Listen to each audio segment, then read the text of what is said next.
Welcome back. This is Matt Palumbo. We're going to bring on Matt Romano. Welcome, Matt. Good to see you. Matt, Thanks for coming in. And again, much like the Clapper name, those of you who tune in every Friday or most Fridays for Hudson Explorer football will know that name, Romano. Alex is having a great year, number 77 on that defensive line, doing a nice job for my good buddy Addison Carbone, and he's been an impact player. Yeah. So he's having a great year. We're looking forward. We were just in the break talking a little bit about playoff positioning, and everyone's excited when playoff time comes around. Absolutely. So I know I am as well. So Matt, just like we'll start it out just like with the other other gentlemen. Tell us a little bit about yourself. Sure. Well, most important thing for running for school board, I'm the parent of two proud parent of two Hudson students. One that is graduated now, went up from kindergarten all the way through 12th. He's a sophomore at Ohio State doing ROTC, so I'm really proud of him. That's great. Excelling at Ohio State too. And my younger one, as you mentioned, is a senior now on the football team, and he started kindergarten as well. They both went to preschool in Hudson, and that's the number one reason why I'm running. I'm a parent with the skin in the game, and I want to make sure that Hudson continues on with its academic excellence. Yeah, I think that's right. I mean, and again, we talked about it with the other guys. Is people here love the schools. It doesn't matter if your kids have gone through it. My experience, anyways, is if you have a boatload of kids in the schools like we did at one point, or one now, or your kids are all grown. I mean, even the empty nesters that I know, look, they want good schools. It's good community. It's good for property values and all that. It's such a thing that you go around Northeast Ohio and people say Hudson, they think about the schools. Sure. So you got into a little bit, but maybe just, the why. I always like to ask people. Because, look, public service, I just think, if you're running, it doesn't matter if you're running for council, state rep, all the way up to federal office. Public service is a special calling, and you a big time commitment. Many times it's not a glorious position, right? But tell me, what's your why? So I tell people, my wife and I are both big volunteers for Hudson. We've been in the community now for 18 years. My wife and I both grew up in Northeast Ohio, so we're familiar with the Hudson area to begin with. But having lived here, I say you get what you put into a community, and my wife and I are both big believers in that. I coached Little League growing up for Kiwanis. I coached Hawks football. I'm involved with the city. I was on the Personnel Advisory and Appeals Board for well over a decade. I'm on the Planning Commission now. So, you talk about public service, and you do get, it's a great experience, and it's a great way to contribute and put back to your community.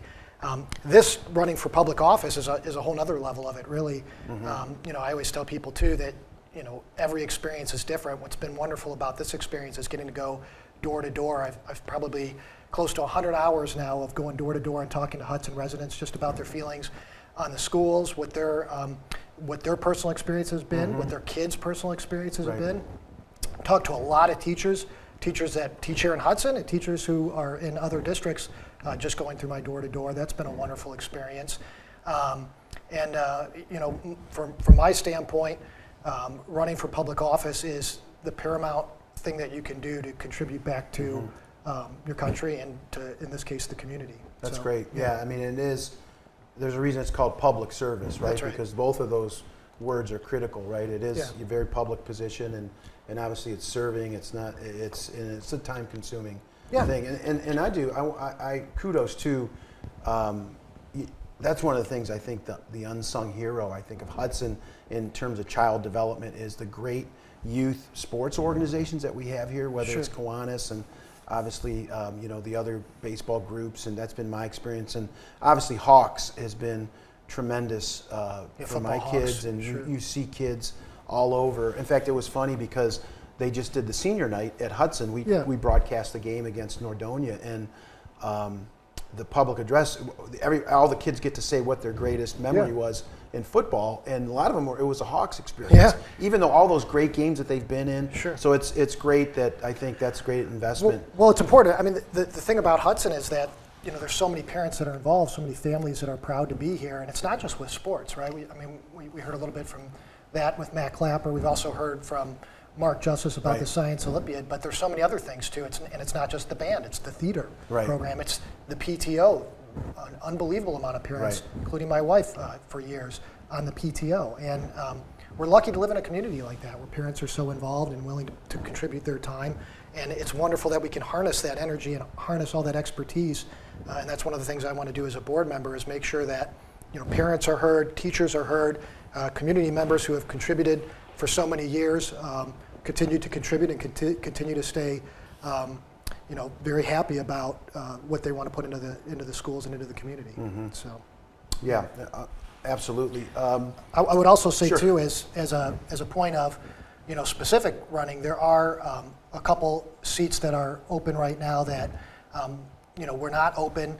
We're not previously contested, and this would be the first opportunity for many years that there's two open seats for people who have not been elected. Unfortunately, one of the people that is stepping down has a finance background.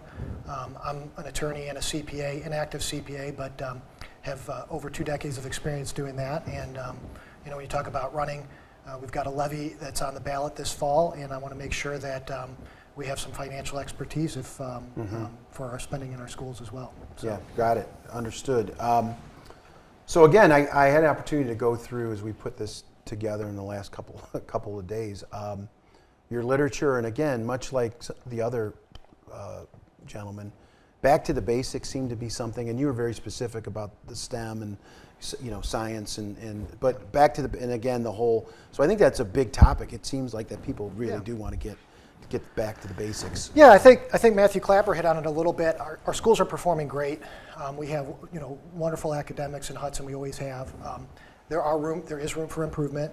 There's been a little bit of fall in the state rankings and national rankings. We're performing great, but we can make some improvements. And I know in my door-to-door canvassing, a lot of parents have brought up early childhood literacy, concerns about where the test scores have been in that. I know that's a bit of a hot topic. But that really is when we talk about getting back to the basics. The basics is focusing on making sure we empower and respect the teachers, making sure that we focus on reading, writing, math, science, history, and doing what Hudson does best, which is academic excellence. And want to make sure that that's where the focus stays, and we never lose sight of that.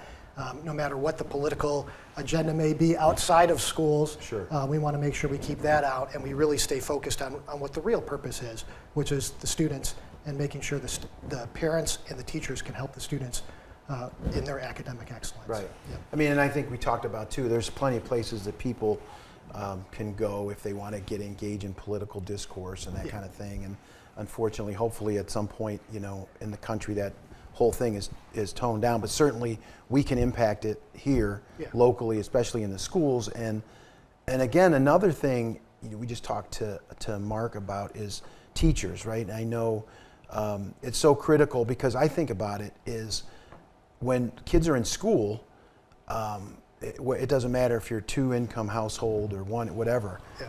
Those kids are at school for 6, 7, 8 hours with the teachers being impacted, and so we've got to support teachers to be in a position to be able to do their job, and we've got great teachers here, right? Yeah. So it's important to support the teachers as best we can. Without question. I mean, that's where you do your learning in the classroom. You do it outside the classroom too, but the main focus is in the classroom, and that's where we have to empower the teachers to do what they do best. We have to make sure that the teachers feel comfortable providing feedback to the board members and to the administration, and that's, from my viewpoint, where it all starts is really empowering those teachers to do what they do best in the classroom. Right. Yep. And so CPA background, you're a lawyer with a CPA background. Obviously, again, the levy is on the ballot at the same time that you are. And again, I think from talking to people, I haven't dove in, Hudson has a great history of, again, I don't care if you've got 6 kids or 1 kid in school or empty, people will always step up and finance the schools because it's a good investment in the community.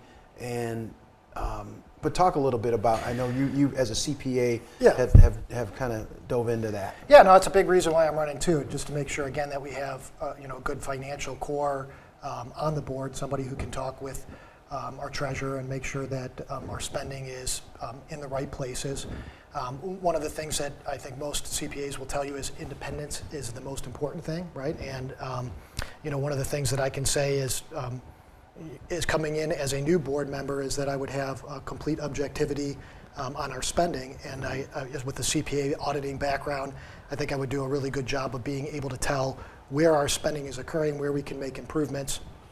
I know a lot of people during the door-to-door canvassing I've done have expressed concerns about the levy. I know here in Hudson we had, all of Summit County, about a 30% increase in our property values, which is going to translate to increased taxes. There's also a property tax levy on the ballot this fall. Our schools are asking for, in just 5 years' time, to spend another $11 million annually, and I think that gives a lot of residents pause and concern. The number one important thing is to make sure our schools are funded. I think every parent agrees on that. The proof is in the pudding that you must fund schools, but we have to fund it responsibly. And when you talk about annual budgets and increasing it by $11 million, I think that a lot of residents want to make sure that we're paying close attention to where that money is going. And I did a little bit of research in preparing for my door-to-door canvassing and preparing for running for school board. I went to the Ohio Department of Education website, compared us to other nearby districts. Aurora, for example, or Brecksville, for example, both neighboring towns, both performed better than us on the state report card, and surprisingly are both performing at a lower cost per student than we are.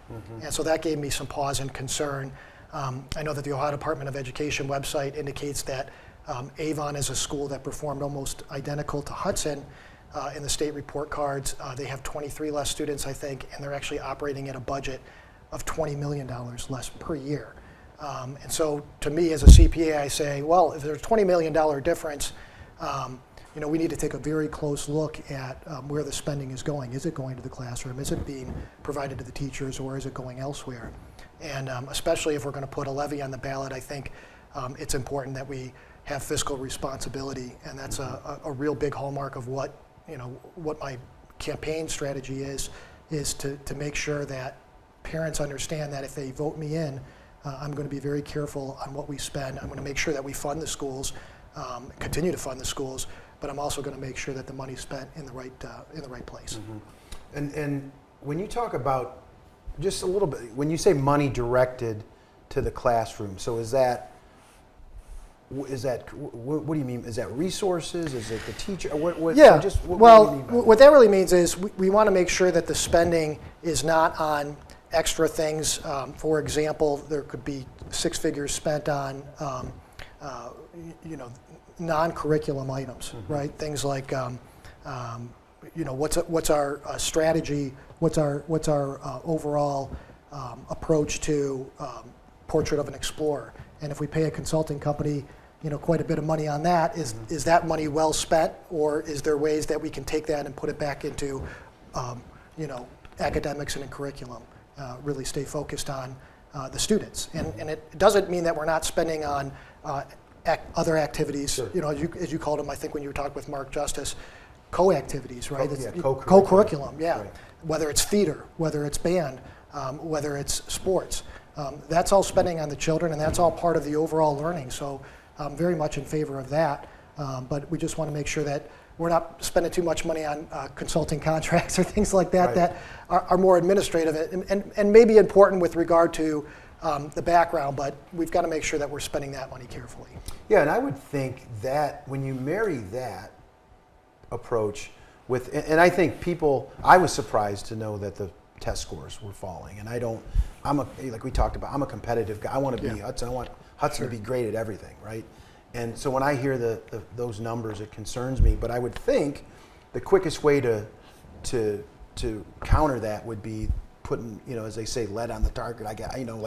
Let's invest in the classroom. Yeah, right? Absolutely. Yeah. I mean, look, we're operating at a pretty high annual budget already, and if what's important is making sure our test scores are improving, making sure that our teachers feel like they're being funded and being supported in the classroom, that we take that money that it seems to be spending at a bit of a higher clip than some of our neighboring communities, that we really focus that back on the kids and make sure that it sticks with the kids in the classroom and the teachers. Got it. Yeah. Okay. Well, I think that's it. We're going to wrap. Anything else to? No. You have a great story to tell from the door to door. What's the funniest thing that happened that you can share with the audience? You've knocked on 100 doors. You probably got some great stories. Well, listen, nothing too Not special. to put you on the spot. No one's chased me out of the yard yet, so Okay, I've been that's happy good. about that. Good. Well, good. But the important thing is just for people to get to the ballot, to get to the polls on November 7th and make sure that they vote, and preferably for me on November 7th for school board. Great. Yep. All right. Hey, Matt. Matt thanks so much for Romano, your time. thank you. Yep. Well, that wraps it up. I appreciate all folks in tuning in to this special program at Hudson Community Television. I encourage you to continue to support HCTV and the fine work that they do, all the programming, the local programming, and appreciate everybody tuning in. This is Matt Palumbo signing off. Have a good day, everybody.